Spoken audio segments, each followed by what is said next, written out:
پر بلال حبشی دروازے پہ داخل ہوئے تو فاروق اعظم نے کرسی چھوڑ دی، ہاتھ باندھ کے کونے میں کھڑے ہو گئے۔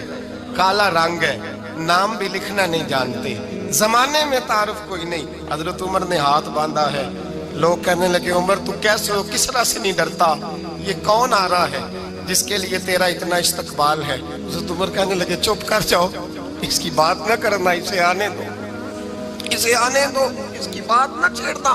حضرت سیدنا بلال آئے، کہنے لگے امیر المومنین کیا کر رہے ہو؟ فرمایا نہیں چپ کر یار، بازو پکڑا، اپنی کرسی پہ بٹھایا۔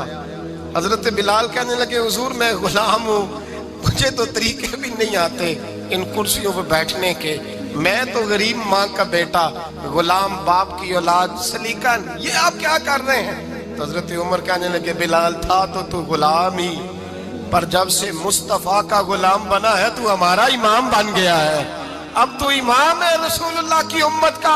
فرمایا وہ مجھے دن یاد ہے جب مکہ فتح ہوا تھا، بت ٹوٹ گئے تھے، بڑے بڑے سردار تھے، اور میرے نبی نے فرمایا بلال سے کہو کعبے کی چھت پہ چڑھ کے اذان دے۔ تو لوگوں نے کہا حضور یہ سارے جل گئے ہیں، کسی اور کی ڈیوٹی لگا دیں۔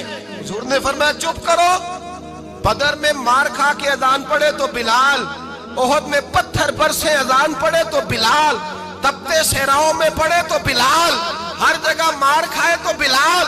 اور آج اگر اللہ نے عزت دی ہے تو میں لوگوں کو دیکھ کے بلال کو عزت نہ دوں؟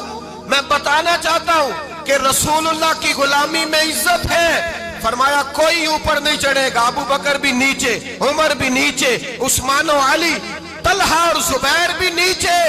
آج یہ حبشی غلام کعبے کی چھت پہ چڑھے گا اور میں دنیا کو بتاؤں گا کہ اصل عزت اسی کے پاس ہوتی ہے جو رسول اللہ کا غلام ہوا کرتا ہے۔ بھائی یاد رکھیں عزت حضور کی غلامی میں ہے، نہ یہ دیکھو میری برادری کیا کہتی ہے۔ حضرت سلمان فارسی گورنر تھے، کھانا کھا رہے تھے، دسترخوان بچھا تھا، رسول پاک صلی اللہ علیہ وسلم کا فرمان ہے روٹی کا لقمہ دسترخوان پہ گرے اٹھا کے کھا لو، اللہ تمہاری بخشش فرما دے گا۔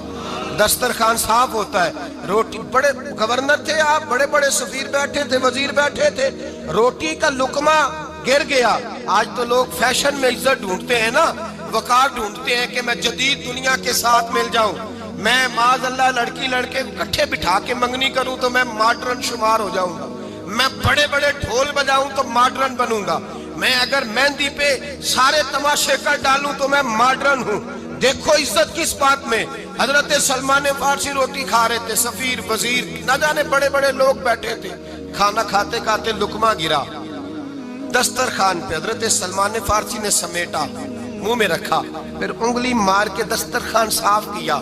ایک صحابی کان میں کہنے لگے سلمان کیا کر رہے ہو، کیا کر، آپ گورنر ہے، سوچئے تو صحیح، یہ لوگ کیا کہیں گے دنیا دار کے مسلمانوں کو روٹی نہیں ملتی، اٹھا اٹھا کے کھا رہے۔ کان میں بات کی، کان میں۔ حضرت سلمان فارسی کان میں جواب دے سکتے تھے، کہہ سکتے تھے نہیں ایسے ہی کرنا ہے، انہوں نے کان میں بات کی، لیکن جناب سلمان فارسی اعلیٰ اعلان بولے، کہنے لگے ان 4 5 6 دنیا داروں کے لیے میں اپنے نبی کا طریقہ چھوڑ دوں، اپنے رسول کی سنت چھوڑ دوں؟ یہ 4 5 دنیا دار دنیا کی طرف دیکھ کے میں مصطفیٰ سے منہ موڑ لوں؟ پھر جوش جذبات میں سر سے پگڑی اتار دی، رونے لگے۔ آپ فرمانے لگے میں مدینے کے بازاروں میں کھجوریں اتارتا تھا، نوکریاں کرتا تھا، یہ جو میرے سر پر عزت کے بال ہیں یہ محمد عربی کے اگائے ہوئے ہیں۔